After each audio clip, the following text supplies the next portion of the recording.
Welcome મિત્રો, આ વિડીયોમાં આપણે સમજીશું કે સપોર્ટ અને રેઝિસ્ટન્સ શું હોય છે.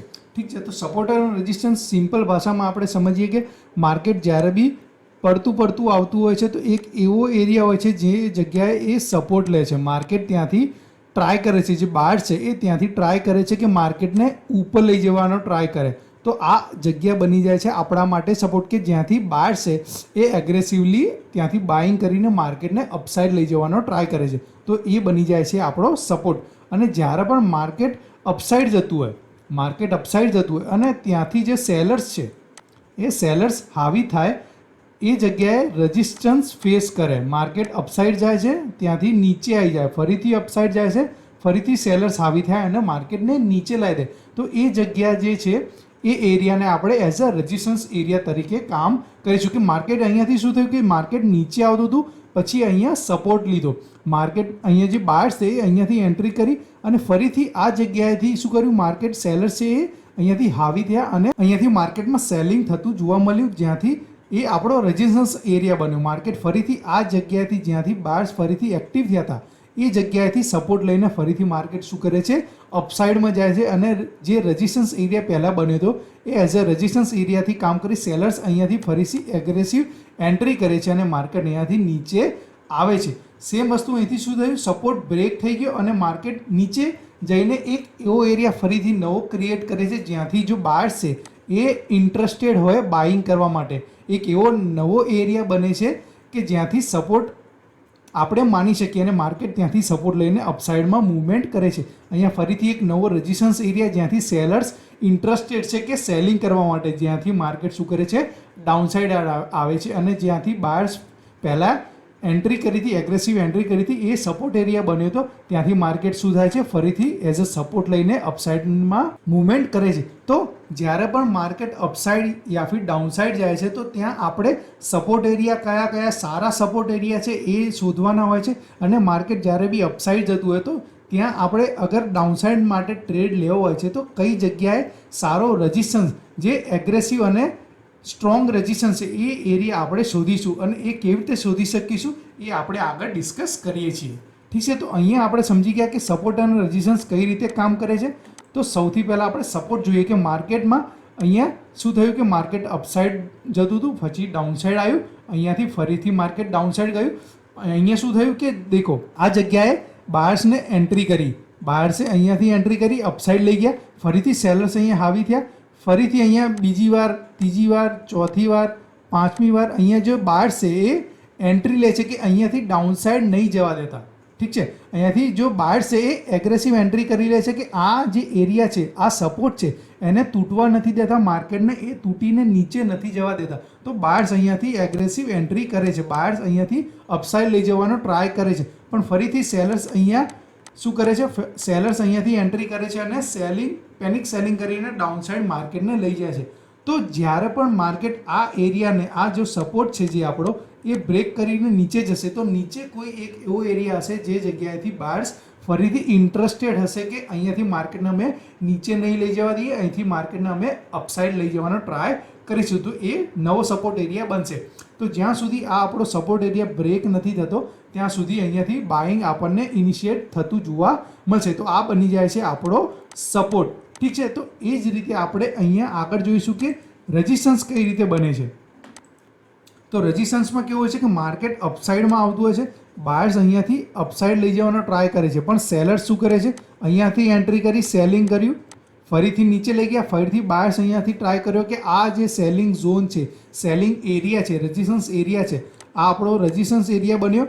ફરીથી અહીંયાથી સેલર્સ શું કર્યું, સેલિંગ કર્યું, અહીંયાથી હાવી થયા, અહીંયાથી ઇન્ટરેસ્ટેડ છે સેલિંગ કરવા માટે, તો ફરીથી માર્કેટ નીચે લઈ ગયા. તો બાયર્સ અહીંયાથી ફરીથી એન્ટ્રી કરી કે આ જો રેઝિસ્ટન્સ એરિયા છે એને બ્રેક કરીને શું અમે ઉપર લઈ જઈ શકીએ છીએ. પણ ફરીથી અહીંયા શું થયું કે સેલર્સ અહીંયાથી એગ્રેસિવ થયા અને માર્કેટને ડાઉનસાઇડ લઈ ગયા. ફરીથી અહીંયાથી બાયર્સ છે એ એન્ટ્રી કરે છે અને માર્કેટને અપસાઇડ લઈ જવાનો ટ્રાય કરે છે. પરંતુ ફરીથી અહીંયા શું થયું, આપણને સેલિંગ પ્રેશર જોવા મળ્યું અને માર્કેટ એ જે રેઝિસ્ટન્સ એરિયા છે, આપણો આ રેઝિસ્ટન્સ એરિયા છે એ સ્ટ્રોંગ રેઝિસ્ટન્સ એરિયા બની ગયો છે, જ્યાંથી વારંવાર જો સેલર્સ છે એ માર્કેટને શું કરે છે, નીચે ધકેલી દે છે. જો બાર્સ છે એટલા એગ્રેસિવ નથી કે આ આપણો જે રેઝિસ્ટન્સ એરિયા છે એને ક્રોસ કરીને અપસાઇડમાં સસ્ટેન કરીને ઉપર મૂવમેન્ટ બતાવી શકે. તો અહીંયાથી વારંવાર જો સેલર્સ છે એ હાવી થઈને માર્કેટને ડાઉનસાઇડ નીચે લઈ જાય છે. તો આ રીતે આપણો જે સપોર્ટ અને રેઝિસ્ટન્સ એરિયા ડેવલપ થાય છે, અને એ કઈ રીતે રિવર્સ થઈ શકે એ પણ આપણે આગળ સમજીશું. અહીંયા સમજીએ કે સીધી રેખામાં જેમ આપણે પહેલાં જોયું કે અહીંયા આપણી એક સીધી રેખામાં રેઝિસ્ટન્સ એરિયા બની ગયો અને આપણો અહીંયા સીધી રેખામાં એક સપોર્ટ એરિયા બની ગયો. તો એ રીતે પણ કામ થતું હોય છે અને આપણી એક ચેનલ બનતી હોય છે. જેમ કે અહીંયા માર્કેટ ડાઉનસાઇડ આવ્યું, અહીંયા સપોર્ટ લીધો, માર્કેટ અહીંયા બાયર્સ ફરીથી ટ્રાય કર્યો અપસાઇડ જવા માટે, પણ અહીંયા એક રેઝિસ્ટન્સ ફેસ કર્યો. માર્કેટ અહીંયાથી ફરીથી નીચે આવ્યું, અહીંયા સપોર્ટ લીધો અને અપસાઇડમાં જઈને આ જે રેઝિસ્ટન્સની ટ્રેન્ડ લાઇન આપણે બોલીશું કે ટ્રેન્ડ લાઇન અહીંયા આપણે ખેંચી, તો અહીંયાથી ફરીથી એક રેઝિસ્ટન્સ એરિયા ફેસ કરીને માર્કેટ શું થયું, નીચે ગયું. અહીંયાથી ફરીથી સપોર્ટ લીધો અને માર્કેટ શું કર્યું, આ જે રેઝિસ્ટન્સ એરિયા છે આપણી આ જે ટ્રેન્ડ લાઇન આપણે ડ્રો કરી, એક ચેનલ ડ્રો કરી, એની અંદર જ માર્કેટ શું થયું છે, ફસાઈ રહેલું છે. પણ માર્કેટ શું જઈ રહ્યું છે, માર્કેટ ડાઉનસાઇડ જઈ રહ્યું છે, પણ એક ચેનલની અંદર માર્કેટ શું કરી રહ્યું છે, ડાઉનસાઇડ જઈ રહ્યું છે. તો આપણો સપોર્ટ અને રેઝિસ્ટન્સ સેમ ચેનલ તરીકે પણ કામ કરી શકે છે. જેમ આપણે ડાઉનસાઇડમાં જોયું એમ આપણી અપસાઇડમાં પણ માર્કેટ શું કરી શકે છે, એક ચેનલમાં જઈ શકે છે કે અહીંયાથી સપોર્ટ અને રેઝિસ્ટન્સ લેતું માર્કેટ શું કરે, અપસાઇડમાં મૂવમેન્ટ કરી શકે. અહીંયા રેઝિસ્ટન્સ લીધો, અહીંયા રેઝિસ્ટન્સ લીધો, અહીંયા સપોર્ટ લીધો, અહીંયા સપોર્ટ લીધો.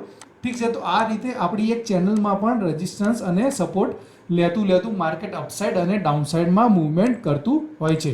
પછી આના જે રોલ છે એ કઈ રીતે રિવર્સ થઈ જાય એ આપણે અહીંયા જોઈશું કે માર્કેટ જ્યારે પણ અપસાઇડમાં જવાનો ટ્રાય કરે છે, અહીંયા એક એઝ અ રેઝિસ્ટન્સ કામ કર્યું કે માર્કેટમાં અહીંયા જો સેલર્સ છે હાવી થયા અને માર્કેટને નીચે લઈ ગયા, તો અહીંયાથી સપોર્ટ લઈને માર્કેટ અપસાઇડ જવાનો ટ્રાય કરે છે, પરંતુ ફરીથી અહીંયાથી સેલર્સ છે એ હાવી થયા અને માર્કેટને નીચે લઈ ગયા. અહીંયાથી ફરીથી જો બાયર્સ છે એ એગ્રેસિવલી એન્ટ્રી કરે છે અને અહીંયા જો આપણો પહેલાં એઝ અ રેઝિસ્ટન્સ એરિયા હતો, આ આખો આપણો રેઝિસ્ટન્સ એરિયા હતો, એને તોડીને એની ઉપર સસ્ટેન કરીને બહુ સારા વોલ્યુમ સાથે જ્યારે પણ રેઝિસ્ટન્સ એરિયા બ્રેક થાય છે અને એની ઉપર સસ્ટેન કરે છે, તો એના જે રોલ છે એ રિવર્સ થઈ જાય છે. જે વસ્તુ પહેલાં એઝ અ રેઝિસ્ટન્સ તરીકે કામ કરતું હતું, જ્યારે પણ એ તૂટીને જે રેઝિસ્ટન્સ છે એ તૂટીને અપસાઇડમાં માર્કેટ સસ્ટેન કરી જાય છે, એની ઉપર માર્કેટ થોડા ટાઈમ માટે ટાઈમ વિતાવે છે, તો એ એઝ અ સપોર્ટ તરીકે કામ કરશે. આ જે રેઝિસ્ટન્સ છે એ હવે આપણો એઝ અ સપોર્ટ તરીકે કામ કરશે. માર્કેટ જ્યારે પણ આ જગ્યાએ આવશે તો અહીંયા એઝ અ સપોર્ટ કામ કરશે અને બાયર્સ છે એ અહીંયાથી ટ્રાય કરશે કે અહીંયાથી હવે ફરીથી અપસાઇડની જે રેલી છે એ કન્ટિન્યુઅસ અહીંયાથી બતાવે. તો માર્કેટ જ્યારે બી આ એરિયામાં આવશે તો પહેલાં જે રેઝિસ્ટન્સ તરીકે કામ કરતું હતું એ જ એરિયા હવે આપણા સપોર્ટ તરીકે કામ કરશે. માર્કેટ ફરીથી દેખો અહીંયા આવ્યું તો અહીંયાથી બાયર્સ એ એગ્રેસિવ એન્ટ્રી કરશે અને જે આપણે પહેલાં રેઝિસ્ટન્સ તરીકે કામ કરતું હતું એ જ હવે અહીંયા સપોર્ટ તરીકે કામ કરશે અને આપણે અહીંયા અપસાઇડની બહુ સારી રેલી જોવા મળી શકે છે. તો જે રિવર્સલ આપણા રોલ છે એ રિવર્સ થઈ ગયા કે જે પહેલાં રેઝિસ્ટન્સ તરીકે કામ કરતું હતું એ હવે આગળ જઈને સપોર્ટ તરીકે કામ કરશે. એવું જ્યારે પણ માર્કેટ ડાઉનસાઇડમાં જતું આવતું હોય, માર્કેટ અહીંયા ડાઉનસાઇડ ગયું, ઠીક છે, માર્કેટ અહીંયા ડાઉનસાઇડ ગયું, પછી ફરીથી જ્યારે પણ આ જે સપોર્ટ છે, આ જે આપણો સપોર્ટ છે એ બ્રેક થયો અને જ્યારે પણ બ્રેક થઈને હવે ઉપર આવશે તો એ એઝ અ રેઝિસ્ટન્સ કામ કરશે. તો અહીંયાથી માર્કેટ શું થશે, એઝ અ રેઝિસ્ટન્સ તરીકે કામ કરશે. તો અહીંયા એના જે રોલ્સ હતા જે એઝ અ સપોર્ટ તરીકે કામ કરતું હતું એ હવે રેઝિસ્ટન્સ તરીકે કામ કરશે, કારણ કે આમના જે રોલ છે એ રિવર્સ થઈ ગયા.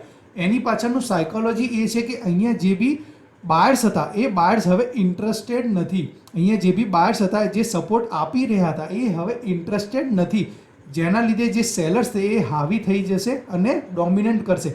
જ્યારે પણ માર્કેટ એ એરિયામાં આવશે ત્યાં સપોર્ટ આપવા માટે બાયર્સ નથી, જેના લીધે અહીંયા જે સેલર્સ છે એ એગ્રેસિવલી એન્ટ્રી કરશે અને માર્કેટને ઓર ડાઉનસાઇડમાં મૂવમેન્ટ આપ લોકોને જોવા મળી શકે છે. તો અહીંયા આ સાયકોલોજી કામ કરે છે. તો જે રોલ છે એ રિવર્સ થઈ જાય છે કે સપોર્ટ જે પહેલાં એઝ અ સપોર્ટ કામ કરતું હતું એ એઝ અ રેઝિસ્ટન્સ કામ કરશે અને જે પહેલાં રેઝિસ્ટન્સ તરીકે કામ કરતું હતું એ અહીંયા સપોર્ટની તરફ કામ કરતું જોવા મળે છે. તો આ છે આપણા રોલ ઇન રિવર્સલ, ઠીક છે, જે સપોર્ટ અને રેઝિસ્ટન્સના રોલ છે એ રિવર્સ થઈ જાય છે.